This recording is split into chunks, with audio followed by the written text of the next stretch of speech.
Please. అసలు YouTube sensation కదా మీరు. అందరూ ఇక్కడ ఉన్న ఫ్యాన్స్ అందరూ చెప్పేస్తున్నారు. చెప్పండి, చాలా పెద్ద స్పీచ్ అంట. మేము చైర్లు అరేంజ్ చేసుకుని కూర్చోవచ్చు.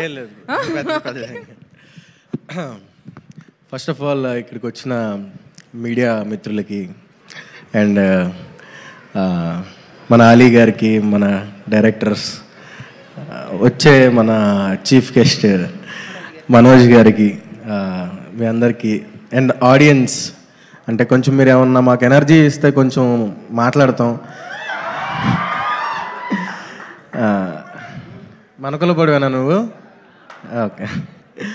సో ఈ ఫిలిం గురించి మాట్లాడే ముందు నా గురించి ఒక నిమిషం, నా యూట్యూబ్ అంటే నేను ఒక చిన్న ఇన్ఫ్లుయెన్సర్నండి. ఒక 2 నిమిషాలు మాట్లాడొచ్చా? పర్లేదా? రెడీ అయిపోయారా? పర్లేదు. యా, నేను నా జర్నీ స్టార్ట్ చేసింది నేను టిక్టాక్ నుంచి అండి. టిక్టాక్ వీడియోస్ చేస్తూ నేను నా జర్నీని స్టార్ట్ చేశాను. అండ్ నెక్స్ట్ ఇన్స్టాగ్రామ్ రీల్స్ వచ్చింది. ఆ రీల్స్లో కూడా నేను కంటెంట్ క్రియేషన్ని స్టార్ట్ చేశాను. దాని తర్వాత మీ అందరూ బ్లెస్ చేయడం, మనకులపోడు అనే కాన్సెప్ట్ని హిట్ చేయడం వల్ల నేను ఇక్కడ ఉన్నాను. ఇప్పుడు ఈ 70mm స్క్రీన్ మీద నేను కనబడబోతున్నాను. థ్యాంక్ యూ సో మచ్ అండి. నన్ను సపోర్ట్ చేసిన ప్రతి ఒక్కరికి, ప్రతి మలకులపోలకి, మనకులపు అమ్మాయికి, అందరికీ చాలా చాలా చాలా థ్యాంక్స్ చెప్తున్నాను. అండ్ నేను ఆ జర్నీలో నేను చాలా ఫేస్ అయ్యాను. అంటే టిక్టాక్స్ చేస్తూ, ఇన్స్టాగ్రాము, ఇప్పుడు ఒక సైడ్ క్యారెక్టర్, ఒక కమీడియన్ రోల్, ఒక మంచి ఫ్రెండ్ రోల్ చేస్తున్నాను. చాలా ఫేస్ అయ్యాను నేను. బట్ నాకు సీరియస్లీ సుహాస్ అన్న, నేను మచిలీపట్నం వచ్చినప్పుడు నేను మచిలీపట్నంలో కలిశాను. అప్పటికి సుహాస్ అన్న హీరో అవ్వలేదు, నార్మల్ ఒక ఆర్టిస్ట్ నాలాగే సైడ్ క్యారెక్టర్ చేస్తున్నారు. అప్పుడు నేను అడిగాను ఆయన, అన్న ఏంటి ఇండస్ట్రీ ఎలా ఉంటుందన్న, ఏమన్నా తగ్గిస్తారా లేకపోతే ఏమన్నా చేస్తారా ఏంటంటే, ఒకటే చెప్పాడు సుహాస్ అన్న, తమ్ముడు కంటెంట్ ఉంటే చాలు, నువ్వు ఇండస్ట్రీలో నిలబడతావు, ఇండస్ట్రీలో వెళ్తావు అని చెప్పాడు. సో నేను సుహాస్ అన్న ఫిలిం మన కలర్ ఫోటో చూశాక నాకు చెప్పింది కాదు, చెప్పింది ఆయన చేసి చూపించాడు అనిపించింది. Really hats off to you అన్న. ఒకటి మాత్రం నేను చెప్తానండి, నేను ఒక యూట్యూబర్గా నేను రోజుకి ఎన్నో నెగిటివ్ కామెంట్స్ చూస్తూ ఉంటా. తిడతారు, అమ్మల్ని తిడతారు, అక్కల్ని తిడతారు. బట్ ఎలా అంటే చాలా హట్టింగ్గా ఉంటుంది కొన్నిసార్లు. అరే ఎందుకు వచ్చాము అనిపిస్తుంది. బట్ సుహాస్ అన్నని చూస్తే ఎన్ని నెగిటివ్ కామెంట్స్ వచ్చినా సరే, ఇదివరకు ఉండేదేమో అండి, నాకు తెలియదు. నేను ఇండస్ట్రీలో అంత పెద్ద వ్యక్తినేం కాదు, నేను ఇప్పుడిప్పుడే వస్తున్నాను. అలీ గారు, నేను చాలా జిల్లాని ఇలా మాట్లాడకూడదో నాకు తెలియదు. ఐఎమ్ సారీ ఎవరైనా హర్ట్ అయితే. అంటే ఇండస్ట్రీకి రావాలంటే హైట్గా ఉండాలి, లేకపోతే మంచి ఫిజిక్ ఉండాలి, మంచి పర్సనాలిటీ ఉండాలి, మంచి బ్యాక్గ్రౌండ్ ఉండాలి అని చాలామంది చెప్తారు. బట్ సుహాస్ అన్న, యూ ప్రూవ్డ్ ఇట్ రాంగ్. మన గులాబ్ జామున్లో దమ్ముంటే ఇండస్ట్రీని ఏలొచ్చు అనే దానికి నువ్వు నిజంగా అది హ్యాట్స్ ఆఫ్ టు యూ అన్న, హ్యాట్స్ ఆఫ్ టు యూ. ఇప్పుడు చప్పట్లు కొట్టచ్చండి. So thank you so much ఈ ఛాన్స్ ఇచ్చినందుకు. అండ్ మా డైరెక్షన్ టీం, మా డైరెక్టర్ గారు, మెయిన్ మా రామన్న, నన్ను నమ్మి ఈ సినిమాలో మంచి ఫుల్ లెంత్ రోల్ ఇచ్చావన్న. పర్లేదండి, కొంచెంసేపు మాట్లాడొచ్చా, వెళ్ళిపోవచ్చు.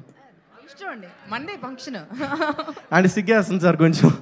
Yeah, Ramanna, thank you so much Ramanna, నాకు మంచి ఛాన్స్ ఇచ్చావు.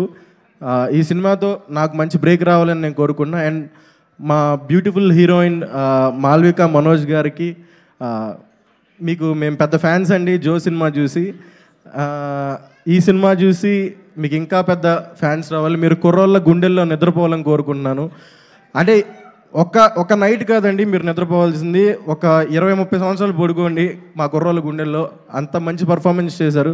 ఆఫ్ స్క్రీన్ ఏదో అనుకున్నాను, కానీ ఆన్ స్క్రీన్ చూసినప్పుడు దిమ్మ తిరిగిపోయింది మేడం. సూపర్. అండ్ చెప్తానండి ఆగనే, మా ఎడిటర్ గారు, మా డిఓపి మణికందన్ అన్న, మా రతన్ గారు బ్యూటిఫుల్ మ్యూజిక్ ఇచ్చారు. అందరూ చాలా కష్టపడ్డారండి. సుహాస్ అన్న చేసే సినిమాల్లో దమ్ము ఉంటుందండి. దమ్ము లేని వాళ్ళు చాలా చేస్తున్నారు. మీరు ఎంకరేజ్ చేస్తున్నారు. బట్ దమ్మున్న సినిమాని, దమ్మున్న సుహాసన్ లాంటి మనుషుల్ని ఎంకరేజ్ చేస్తున్నందుకు, చేయబోతున్నందుకు, మా ఓబామా అయోరామా సినిమా మీరందరూ థియేటర్కి వెళ్ళి దాన్ని చూసి సుహాసన్నకి, మాకు, మా లాంటి చిన్న ఆర్టిస్టులందరికీ కూడా మీరు లైఫ్ ఇవ్వాలని కోరుకుంటున్నాను. థ్యాంక్ యూ సో మచ్ అండి. Thank you so much. Bore కొట్టించుంటే సారీ. మా మోయిన్ అన్న చాలా చాలా మంచోడు నిజంగా. మోయిన్ అన్నతో పనిచేయడం కూడా చాలా నాకు హ్యాపీగా అనిపించింది. ఈజ్ ఎ గ్రేట్ యాక్టర్ అండి. వస్తుందన్న, ఒక రోజు నీకు టైం వస్తే అప్పుడు నువ్వు ఇండస్ట్రీ నూపుదు. వచ్చేసింది అన్నట్టు. అంటే ఇప్పుడు చెప్పిందంతా రాసుకుని రాంది, జస్ట్ అలవోకగా చెప్పారు. ఇంకా రాసుకుని వచ్చింది ఎంతుందో లేదండి, కొంచెం ప్రిపేర్ అయ్యాను. చాలా బాగా చెప్పారు. థ్యాంక్ యూ సో మచ్ అండి. అంటే తెలుగు భాషలో చాలా పదాలు మాట్లాడాలంటే భయం వేస్తుందండి. ఇప్పుడు స్వీట్లు మాట్లాడాలంటే భయపడే పరిస్థితి వచ్చేలా ఉంది దేవుడా. ఏదేమైనా మన కులపోడేలండి, సినిమా కులపోడు కాబట్టి ఏదైనా చల్తా. ఓకే, ఎనివే విచ్చేసినటువంటి పెద్దలందరికీ మరొకసారి పేరు పేరున థ్యాంక్ యూ. అండ్ ఈ కార్యక్రమాన్ని లైవ్ వీక్షిస్తున్నటువంటి మా ప్రేక్షకులందరికీ మరొకసారి thank you so much. Vijay Kanakamedala గారు, డైరెక్టర్ గారు and writer, creator, what not, వారికి మనస్ఫూర్తిగా కృతజ్ఞతలతో వెల్కమ్. అండ్ బివిఎస్ రవి గారు, డైరెక్టర్, స్క్రీన్ రైటర్ మీరేనండి, వాట్ నాట్ అని, ఇది ఆల్ రౌండర్ అండ్ యాక్టర్ కూడా.